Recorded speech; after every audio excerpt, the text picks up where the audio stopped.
UAE का पाकिस्तान में सरमायाकारी के लिए बड़ा ऐलान। सी पैक में भी इश्तिराक का इंदिया दे दिया। अगले 10 दिनों में सरमायाकारी के मंसूबों पर अमल दरामद शुरू हो जाएगा।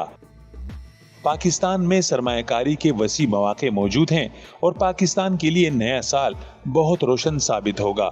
अगर पाकिस्तान ने मौका फराहम किया तो सी पैक में भी इश्तिराक करेंगे।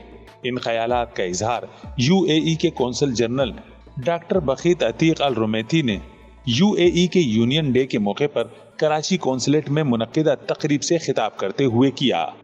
उन्होंने ऐलान किया कि यूएई पाकिस्तान में 20 से 25 अरब डॉलर्स की सरमायाकारी करेगा और अगले 10 दिनों में मंसूबों पर अमल दरामद शुरू हो जाएगा। आपकी माशाअल्लाह काफी स्टेबल भी है, अपॉर्चुनिटी बहुत है पाकिस्तान में इसमें।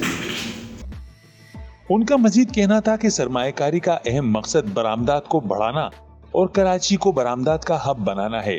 पाकिस्तान में ज़री शोबे में सरमायाकारी के वसी मौके मौजूद हैं। उन्होंने इस अमर का भी इजहार किया कि यूएई के ताजिरों का पाकिस्तानी ताजिरों को मुकम्मल ताउन हासिल है। आपकी माशाअल्लाह काफी स्टेबल भी है, अपॉर्चुनिटी बहुत है। तकरीब में पाकिस्तान और यूएई की मारूफ कारोबारी शख्सियात समेत सहाफियों की भी बड़ी तादाद मौजूद थी। इस मौके पर उन्होंने सहाफियों के हमरा केक भी काटा।